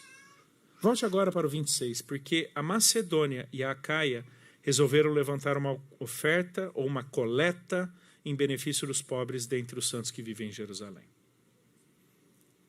Quando Paulo fala de suprir as necessidades, o prover financeiramente, a palavra coleta aqui do verso 26, sabe qual é? Koinonia, comunhão. Deixa eu traduzir então dessa forma. Porque a Macedônia e a Acaia resolveram comunitariamente compartilhar em benefício dos pobres dentre os santos que vivem em Jerusalém. A palavra que é traduzida por coleta financeira é a palavra koinonia, que significa o quê? Comunhão. A Macedônia e a Acaia resolveram comungar em benefício dos pobres. O que quer dizer comunhão? Pôr em comum. É isso que significa ofertar. Você partilha do que você tem para a provisão daqueles que não têm. Comunhão não é só fazer coisas juntos, mas antes de tudo dar de si mesmo para os outros. Queridos, comunhão não é simplesmente passar tempo juntos, mas é dar de si mesmo pelos seus irmãos. Por isso que Paulo emprega o termo koinonia para a coleta financeira. E esse não é o único caso. Muitos outros, de Atos às epístolas de Paulo, várias vezes quando ele fala sobre coleta ou oferta financeira, ele fala de comunhão. Interessante esse uso. Não estamos simplesmente dando dinheiro, estamos dando de nós mesmos. Isso quer dizer que o dinheiro é a oportunidade que Deus nos dá de participar da vida dos outros. Dinheiro nunca é só dinheiro. Dinheiro é viabilizador de algo. Se eu não tenho algo digno, o dinheiro nunca basta. Mas se eu tenho algo digno, o dinheiro nunca falta, mesmo que ele não sobre no meu bolso. É por isso que ofertamos. Você não oferta porque sobra. Você oferta porque valoriza o propósito da oferta, mesmo que você seja privado do valor que você ofertou. Por isso que a moeda da viuvinha pobre foi muito maior do que todo o dinheiro dos fariseus. Porque a oferta é muito mais do que dar dinheiro, é dar de si mesmo, para que Deus te proveja naquilo que te falta. Sejamos sinceros, falta. Porque se eu não tivesse dado aquele valor, eu poderia isso, eu poderia aquilo e aquilo outro. É ou não é verdade? Falta. Se não falta, não faz o menor sentido. Aquilo que não dói no bolso, não sentimos no coração. De novo, a viúva pobre. Por isso que Paulo chama a coleta de koinonia, ou de comunhão. Deus quer que vocês deem de vocês mesmos. E a forma de vocês darem de vocês mesmos para crentes lá distantes é ofertando financeiramente para prover a eles as suas necessidades. Então entenda que nós ofertamos na igreja como expressão de comunhão. Generosidade é necessária? Sim, mas lembre-se disso. Coleta é comunhão. Porque você está dando daquilo que poderia faltar para prover para aqueles que não têm. Você está dando de si. Até porque você trabalhou, você empregou tempo, esforços e recursos. Né? Como eu falo muito lá para os jovens. Quanto custa ganhar dinheiro? Custa ganhar dinheiro, não é verdade? Custa esforço, custa tempo. Da roupa que você compra ao seu transporte. Custa ganhar. Então, quando você dá, você não está dando de um lucro. Você está dando, inclusive, aquilo que te custou. Não é verdade? Você gastou para ganhar. Por isso que é comunhão, por isso que é koinonia. Porque você está dando do seu tempo na forma de recursos. Você está dando das suas habilidades na forma de recursos. Você está dando daquilo que você gastou para ganhar na forma de provisão financeira. É isso, queridos. Ofertar é comungar. Pôr em comum com aqueles que não têm. É por isso que nós devemos suprir as necessidades dos santos. Deus usa não simplesmente o nosso dinheiro. Deus usa de nós e do nosso dinheiro. De cada um de nós e dos nossos recursos. Então, 2 âmbitos, queridos. 2 oportunidades que temos para servir.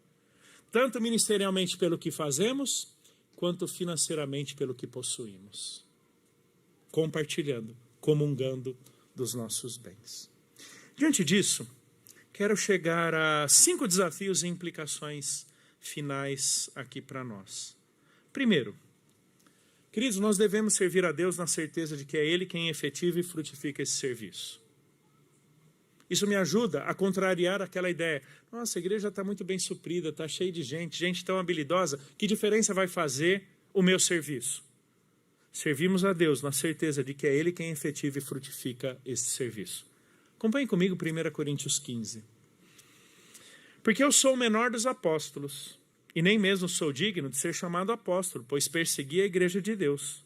Mas pela graça de Deus sou o que sou. E a sua graça que me foi concedida não se tornou vã ou inútil, infrutífera. Pelo contrário, trabalhei muito mais do que todos eles. Todavia, não eu, mas a graça de Deus comigo. Queridos, não fosse a graça de Deus, a igreja em nada seria diferente de uma empresa. Mas é a graça de Deus quem transforma esforços, recursos, serviço em algo que tanto glorifique a Deus quanto promova a edificação do corpo. Eventualmente, num contexto de uma igreja, você não faça algo tão radicalmente diferente do que você faz na sua empresa, especialmente em áreas meio técnicas. Mas o que é que transforma aquilo que rotineiramente fazemos em glória para Deus e edificação para o corpo? A graça de Deus. Aquilo que nós encontramos no Evangelho e não encontramos no nosso empregador. Aquilo que encontramos em Jesus e não encontramos na empresa. A graça salvadora, que é quem nos capacita a alcançar os propósitos que Deus intencionou para nós em Jesus. Esse versículo 10, para mim, ele também é uma resolução daquela tensão sobre a qual eu falei, entre a soberania divina e a responsabilidade humana. Eu trabalhei muito mais do que todos eles. É como se Paulo estivesse colocando na balança o que os tais superapóstolos fizeram de um lado e o que ele fez do outro. O dele é muito maior, mas aí ele diz, não eu, mas a graça de Deus comigo. Ou seja, somos agentes da graça no ministério. Mediadores da graça quando servimos. E de novo, é só a graça que transforma tudo isso em edificação para o corpo. Quer ver um exemplo? Na nossa limitação humana, vamos pegar, por exemplo, o momento do louvor. Na nossa limitação humana, o que é que a gente vê? Gente tocando cordas, percussão e cantando. Quem é que transforma isso em louvor? A graça. Que faz com que isso, por causa de Jesus, seja aceita por Deus. É isso que Hebreus diz, Hebreus 13. Frutos de louvor, sacrifícios de louvor, os quais são fruto de lábios que confessam o nome de Jesus. Quem é que transforma instrumentos, sons, melodia e ritmo em louvor e adoração? A graça. Qual a diferença de alguém que numa creche cuida de crianças para alguém que cuida de crianças num berçário? Tudo é criança e sujeira. Não é? Ah, aqui a sujeira é santa? Não, é sujeira. Tá bom? Quem é que transforma isso em ministério? Quem é que transforma isso para a glória de Deus e para a edificação do corpo? A graça. Queridos, é Deus quem leva todo o nosso serviço, toda a nossa edificação ao fim proveitoso. A graça de Deus em Jesus. Não sei para vocês, mas isso me humilha o suficiente para continuar servindo por causa dele e não para qualquer glória minha. É por isso que então, no final do capítulo, Paulo vai dizer: portanto, meus amados irmãos, sejam firmes, inabaláveis e sempre abundantes na obra do Senhor, sabendo que no Senhor o trabalho de vocês não é o quê? Vão, mesma palavrinha que ele usou ali no versículo 10. Mesma palavrinha. Isso também é um alerta para nós. Qualquer coisa que façamos, que seja no contexto de uma igreja, a parte do propósito da glória de Deus e da edificação do corpo é vão. É por isso que muita gente que tenta encontrar significado de vida no ministério continua vazio, porque está fazendo de si mesmo e para si mesmo. Com certeza o pastor Judy Clay poderia falar muito mais do que eu. Mas quantos pastores e líderes vazios no ministério, porque estão simplesmente fazendo de si mesmos e por si mesmos? Em quem o nosso trabalho não é vão? No Senhor. Em quem nosso trabalho não é inútil? No Senhor. É por isso que é Deus quem efetiva e frutifica todo esse serviço. Não importa o quão notório ele é. Não importa o quão pequeno ou grande ele seja. É sempre a graça que o faz frutificar. Segundo desafio. Voltando àquela conceituação de igreja, agora eu quero desdobrar um pouquinho, que eu já mencionei hoje pela manhã para as mulheres, um significado de membresia. Porque se igreja é a comunidade dos santos comprometidos entre si em torno de Cristo para adoração a Deus, ensino das Escrituras e exercício do ministério cristão, preste atenção. Serviço é tanto um privilégio quanto uma obrigação. É isso mesmo. Obrigação no contexto da igreja. Servir no corpo e ao corpo não é opcional. É opcional se você vai congregar nesta ou em outra igreja. Mas em se comprometendo com uma igreja, o teu serviço não é opcional. Porque faz parte da tua membresia. E aqui é como eu defino membresia. É o nosso pertencimento e compromisso formal, né, de cristãos que se identificam, participam e servem regular e significativamente numa igreja local. Ou seja, frequentador, embora tenha um nome numa lista, não está vivendo a plenitude do pertencimento ao corpo. Porque ser membro do corpo tem uma função, porque não tem membro sobrando. Ok? Queridos, é um privilégio e uma responsabilidade servir no contexto do corpo. Então, se você é membro, seja aqui da igreja ou eventualmente alguém de outra igreja, você precisa servir no contexto do corpo. Não é opcional. De novo, é opcional se você vai congregar nesta ou em outra igreja. Mas em participando de uma igreja, se identificando com ela, pertencendo a ela, você precisa servir. Isso é um privilégio que membros têm, tanto quanto uma responsabilidade de cada um deles. Terceiro desafio. Sirva conforme seus dons e paixões. O que eu quero dizer por dons e paixões? Lembra que eu mencionei que dons não são radicalmente distintos das habilidades, disposições, capacidades que o próprio Deus nos permitiu ter ao longo das nossas vidas? Isso quer dizer que todos nós carregamos afeições por algumas coisas, paixões, vontades, disposições. Temos mais ou menos habilidade com algumas coisas. Por exemplo, já falei para vocês, seria uma tragédia me pedir para dirigir o louvor. Não só eu estaria perdido, quanto eu faria com que todos vocês se perdessem. Não, estou falando sério. Quando eu canto na igreja, eu fico olhando para a boca do dirigente, para ver que horas eu começo e a hora que eu paro. Eu não bato palma. Outro dia chegou um senhor na igreja, percebi que você não bate palma, você é contra palma. Eu falei, não, eu não sei. Ou eu canto ou eu bato palma. Não, é verdade, eu até começo. E depois eu paro. porque eu já me perdi. E aí, graças ao bom Deus pela minha esposa, que ela fala, Helder, para, porque já está fora. Tá bom? Gosto de música? Amo. Canto? Acho lindo demais. Mas não é minha habilidade. Não é uma disposição que eu tenho. Tá? É por isso que eu creio que só Deus transforma o que eu faço em louvor. Né? Porque só Ele tem esse poder. Mas, eventualmente, você tem habilidades, você tem capacidades, disposições para isso. Se existem duas categorias maiores de dons, de ensino e serviço, qual a probabilidade de Deus querer te usar em contextos como esses? Que eu não tenho paixões e habilidades, mas você tem. Quem transforma isso em serviço é Ele. Por isso que Ele te dá força para executar. Se você ama lidar com pessoas, você é alguém paciente, disposto, que desenvolve muito facilmente, né, empatia, qual a probabilidade de Deus te usar no cuidado de pessoas, no acolhimento, no aconselhamento que seja de uma ou duas pessoas? Você tem que se capacitar para isso, é verdade. Mas não me parece que seus dons vão ser radicalmente distintos de suas paixões. O que a cruz vai fazer, o que o Evangelho vai fazer, será converter tuas paixões em serviço, suas disposições em oportunidades de ministério.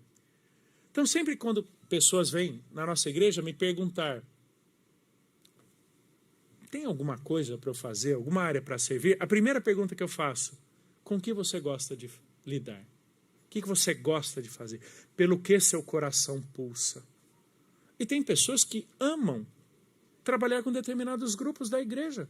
Isso é uma paixão para eles. Talvez outras pessoas tenham muito mais dificuldades.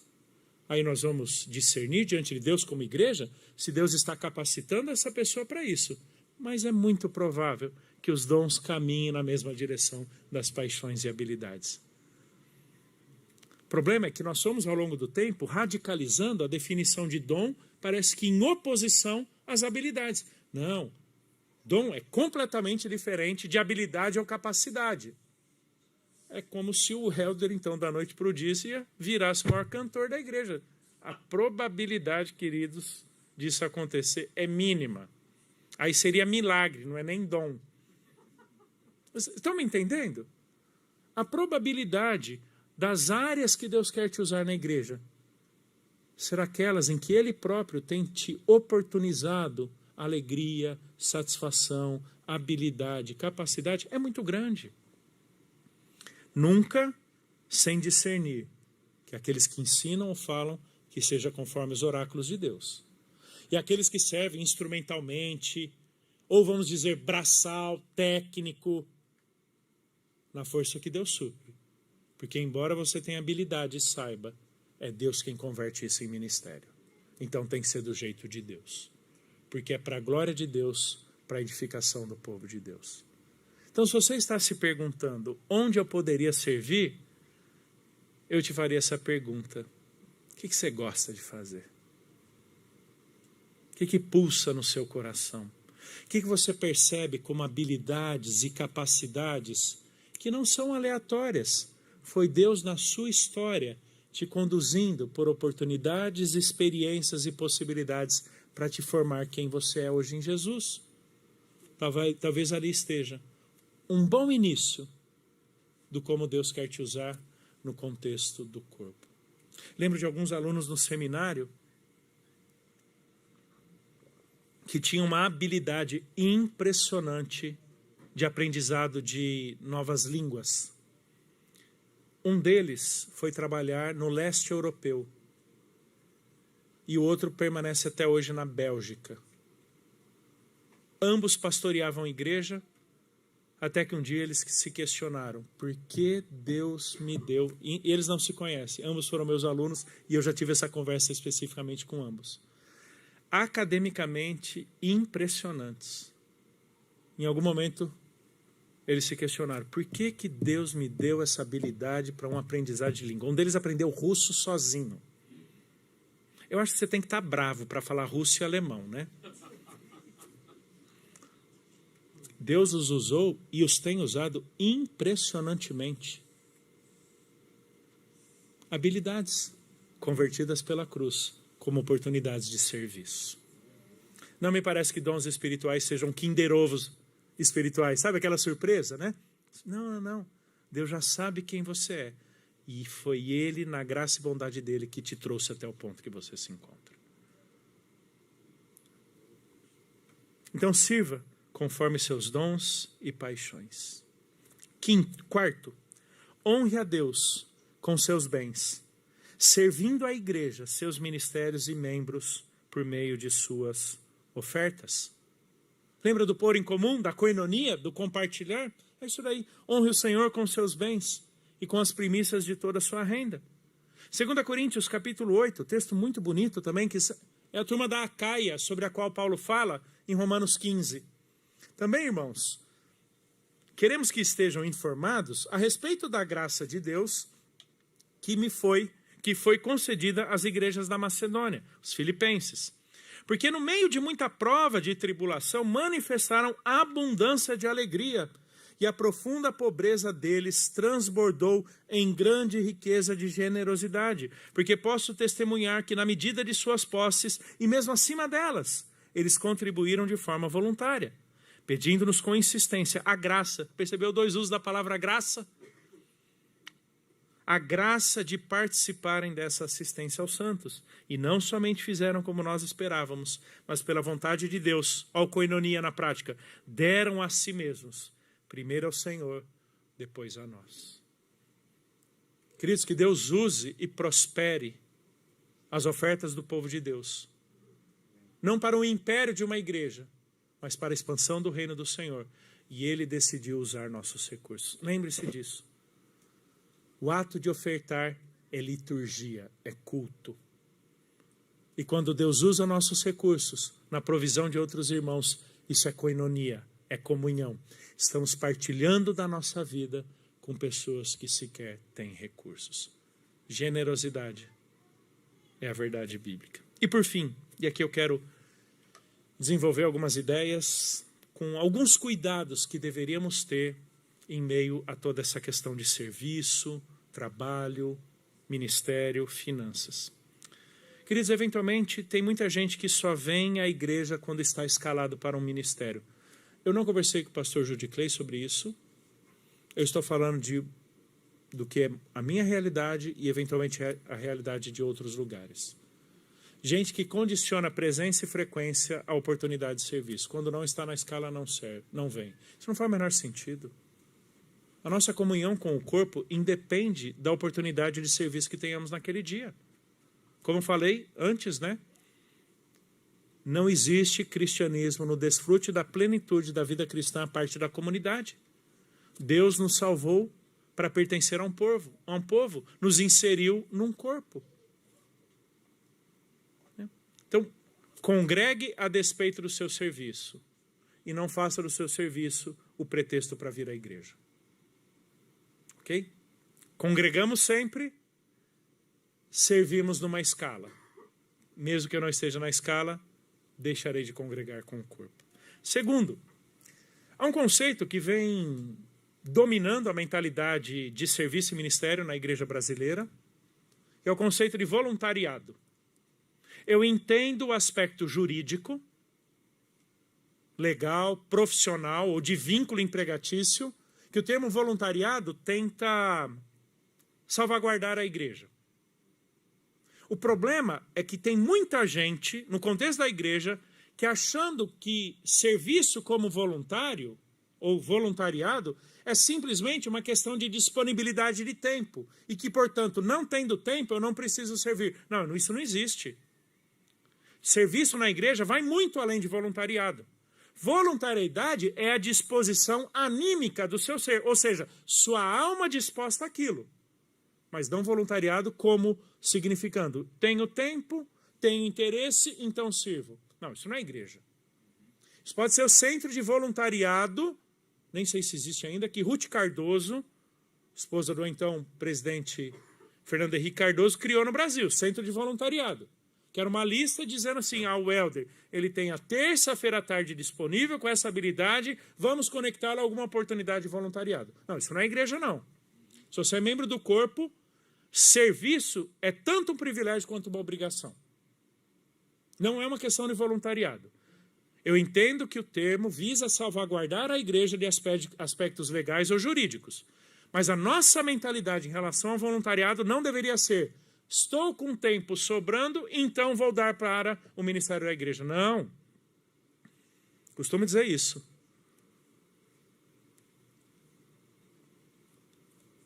Disposição para o serviço não tem a ver com tempo disponível. Tem a ver com convicção e corações transformados. Não tem a ver com disponibilidade de tempo. É verdade. Quando encontramos pessoas disponíveis e dispostas, é o melhor de dois mundos. Mas quando pessoas creem no serviço, elas empregam seus corações, mesmo que não tenham toda a disponibilidade. Não é uma questão de voluntariado. Terceiro, muita gente cultiva aquela ideia de que o serviço mais proeminente é responsabilidade dos diáconos. Não. Os diáconos, eles servem numa categoria distinta. Estão correlacionados a um outro âmbito do ministério. Mas lembre-se, servir como diaconia é o termo mais geral que encapsula todas as oportunidades de ministério na igreja. Por exemplo, eu pregando agora, eu estou fazendo uma diaconia. Eu estou servindo a igreja pela pregação. Existem os diáconos, específicos para uma obra específica, mas todo o restante é responsabilidade de todos os crentes. Já escutei muito isso daqui, né? Estou velho, pendurei as chuteiras, está na hora de sentar e escutar um pouco. Deixa os mais novos assumirem. Já escutou isso? Já falou isso? Está errado. Deus tem um propósito, inclusive, para os mais velhos na igreja. Por exemplo, Tito 2, os homens mais velhos, as mulheres mais velhas. Mencionei hoje cedo, Números 8, verso 23 em diante. Quando Moisés diz, o sacerdote, quando atingir a idade dos seus 50 e poucos anos, ele sai da primazia do sacerdócio para acompanhar e instruir os mais novos. Você não se aposenta você se aposenta para. Não existe aposentadoria na vida cristã. Você pode eventualmente sair de uma certa primazia numa área para ser todo o suporte de mentoreamento e instrução para os mais novos. Eu e minha esposa temos cultivado muito essa ideia. Já tenho 26 anos de ministério pastoral, desde 1999. Meus filhos já têm aí seus 22, 21 anos de idade, temos 2 filhos, eles já estão praticamente fora de casa, até porque se não estivessem eles seriam convidados para sair, né? Brincando, né? É que eles não estão me assistindo, então dá para falar isso, né? O nosso sonho de vida em termos ministeriais é podermos dedicar nossas vidas, nosso tempo, nossos recursos, nossa habilidade, nosso conhecimento para capacitar cada vez mais jovens pessoas que servem no ministério. Eu não quero me aposentar eu quero me aposentar para. E todos nós deveríamos ser assim. Não existe essa, já estou muito velho, deixe os mais jovens. Você deveria dizer o seguinte, eu já tenho muita experiência, está na hora de compartilhá-la com os mais jovens. Por isso que Paulo fala dos homens e mulheres mais velhas. Inclusive, o termo presbítero no Novo Testamento significa mais velhos. Mais velhos, ou seja, homens mais maduros, que já carregam consigo experiência de vida cristã e conhecimento bíblico teológico, servindo a igreja pastoralmente. É isso aí. Cuidado com qualquer relação parasitária que eventualmente alguns membros têm com a igreja. O que eu quero dizer por relação parasitária? É o termo pesado, né? Mas é isso aí. Quer se beneficiar. Sugando. Não, isso não é igreja, queridos. A gente não está pagando por um serviço religioso, não. Eu lembro uma vez, uma situação muito triste. Infelizmente não foi a única, mas por ter sido a primeira, para mim foi muito chocante. Lembro num pós-culto, já foi bem no início do meu ministério, acho que foi no ano 2000, 2001, alguma coisa assim. Terminou um culto, estavam lá conversando com um homem da igreja, de repente ele traz o filho dele, um adolescente, e diz: Elder, como pastor dele, você tem que falar isso para ele. Eu falei: fulano, quem tem que dizer isso é você, como pai dele. Aí ele falou o seguinte: eu pago o teu salário para você fazer isso. Eu falei: opa. Eu falei: como assim? Você acha que você está terceirizando para mim? Você acha que você está ofertando na igreja para sugar a igreja e do meu tempo, dos meus esforços? Não, você não entendeu o que é a tua oferta e você não entendeu que não é você quem paga o meu salário. Não é. Não foram muitas vezes que eu ouvi isso. Talvez 2 ou 3 no máximo. Mas por ter sido a primeira foi pesado. Por que esse homem pensa que é a igreja? Que ele, entre aspas, paga o dízimo e ele vem aqui sugar? Tipo um parasita? Não, isso não é igreja, queridos. A igreja é feita de pessoas que servem para que por meio de cada parte, pelo exercício de cada junta, o corpo seja edificado. É isso aí. Todos precisamos necessariamente servir. E por fim, nem toda ajuda e cooperação, ou nem todo serviço, é necessariamente público, notório ou mencionado. Nem por isso deixa de estar acontecendo. O que eu quero dizer com isso? Tem muito mais gente servindo do que aquelas que aparecem. Ainda que você eventualmente não apareça, nem por isso você deixa de estar servindo em algo necessário. Eu até falo isso em termos de igrejas e ministérios pastorais. Boa parte das igrejas e dos ministérios pastorais que estão sendo muito bem feitos Brasil afora nunca serão conhecidos. Nunca chegarão à notoriedade das redes sociais. Nem por isso deixam de ser efetivos e dedicados no que Deus quer fazer por intermédio deles. O problema é que nós, no nosso ranqueamento, julgamos ser mais benéfico ou valoroso aquilo que aparece mais do que aquilo que eventualmente nem é mencionado. Sirva a despeito da publicidade. Sirva a despeito da notoriedade. Sabe por quê?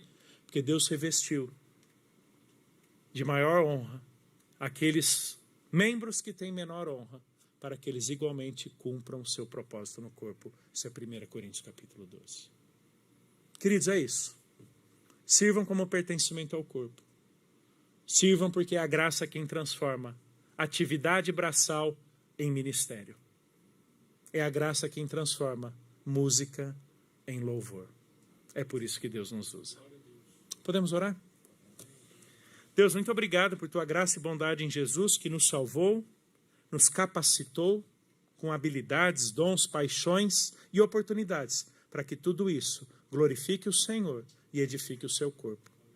Deus, peço por esses irmãos queridos, aqui da Igreja Batista do Jardim Botânico, para que o Senhor torne cada vez mais efetivo esse ministério, transformando esforços, recursos, oportunidades, conversas e trabalhos em ministérios que edifiquem o teu corpo e promovam o teu reino.